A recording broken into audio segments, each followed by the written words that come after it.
Oh no. Hello, my baby! Hello, my honey! Hello, my ragtime gal! Suddenly you kissed my wire! Baby, my heart's on fire! Power of the Prime isn't just repaints, we have some new molds as well. Some are good, and some are... Moonracer.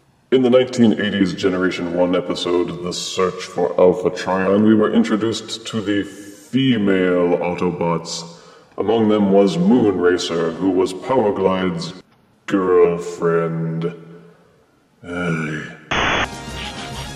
you see what I see? Autobots! And it looks like they could use our help. How quaint! The girls have come to rescue their boyfriends! I hope you're still the best sharpshooter in the galaxy, Moonracer! In the universe, Powerglide. Supposedly a sharpshooter, her only reappearances have been in the comic books. Until now. Moonracer has the same box that most of the Deluxe figures have, with character art up at the top with her snarling, angry female face.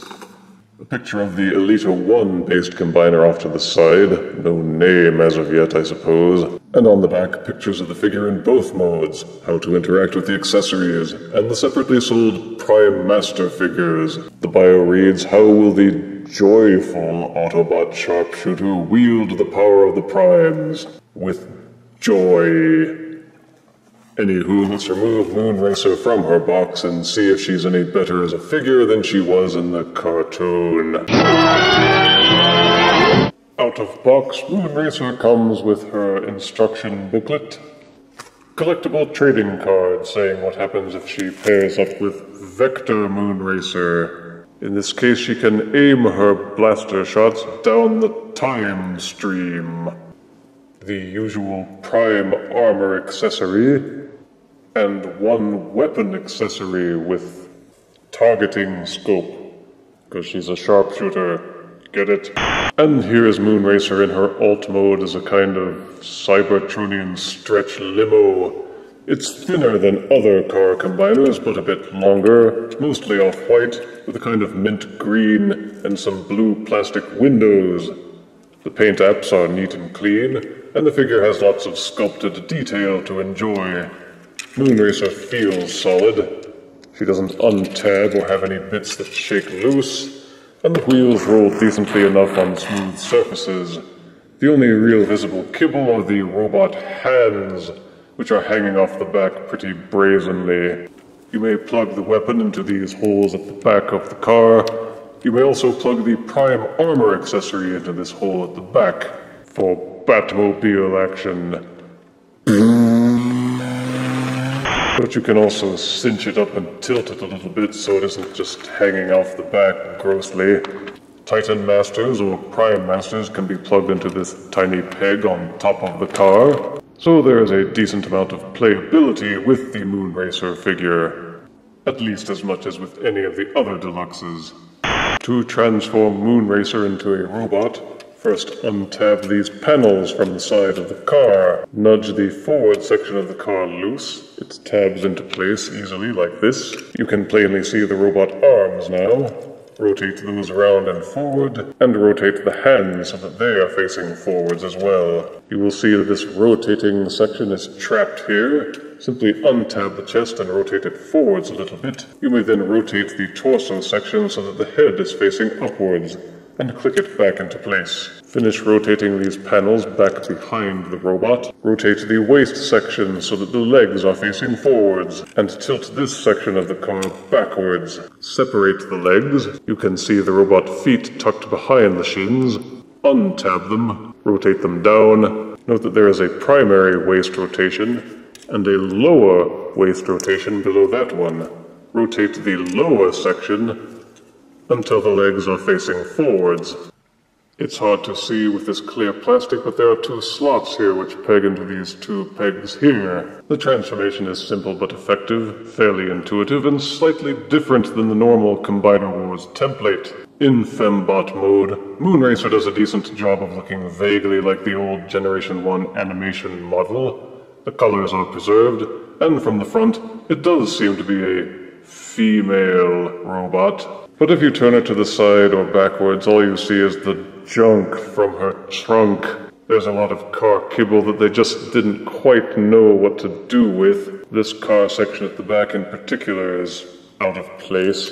There's nothing you can really do with it except leave it hanging at the back, or angle it upwards and leave it lying flush against the Fem-bot back, turning it into a huge backpack that she has to carry around everywhere like a continental soldier. Rotate up this peg from the back, and you may still plug the prime armor accessory into this hole here to make her even more back heavy. The feet seem a bit clownish as well, but at least she has feet, unlike many of the Stunticons, which just had the shins and heel spurs as one solid piece. Unfortunately, you have to lean her forwards quite a lot to overcome the top heaviness of the backpack. The wheel wells on the sides of the legs seem a bit obtrusive, but no worse than the other Deluxes that we've seen. Unlike other Deluxes, there is no peg on the chest for Moonracer. Instead, she has these slots on the sides of her chest, into which these tabs on the prime armor are meant to be inserted and squeezed. This holds the prime armor in place, sort of, but makes it look like she's wearing a pregnancy vest or something. It's better to just have her plug the prime armor into her hand as a sort of weapon, or onto the side of her arm to use as a shield. And of course the weapon accessory will plug into either one of her hands, or onto these holes at the side of the arm. If it weren't for this plastic collar, her head would rotate fairly freely and tilt fairly freely, and it also pushes backwards and forwards a little bit so you can adjust it. And she has a dainty, girlish face. Aww. Her arms are ball-socketed for full rotation and splaying. Her elbows are also ball-socketed. Her wrists will tilt in and outwards, and the waist will rotate 360 degrees. She has ball-socketed hips for kicks and splays, and a strong upper thigh rotation. She has double-jointed knees, and her feet will tilt forwards, and also tilt slightly in and out. So Moonracer does have a wide range of articulation that you can use to put her into a great many cool action poses, or to any poses that you find amusing.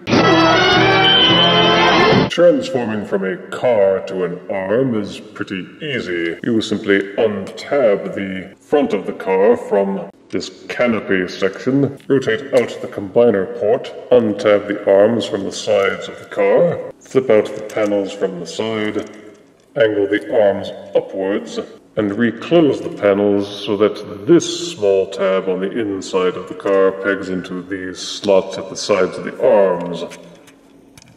Take these tabs and peg them into these slots here. Rotate the waist appropriately depending on whether or not you wish to make her a right or a left arm. Fold out the fingers on the prime armor, tilt in the thumbs, angle the peg upwards, and plug into this hole at the base of the car front. It's a fairly simple and intuitive transformation, perhaps the best Deluxe Combiner arm ever. It's neat and clean, and it actually looks like an arm instead of a car bent in half.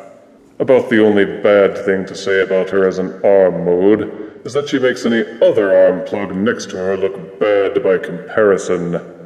To transform Moonracer into a leg module, follow much the same steps that you would when transforming her into an arm. Untab these panels from the sides, rotate the arms upwards a little bit, and then cinch the panels closed again so that these tabs peg back into her shoulders, and put these tabs back into the sides.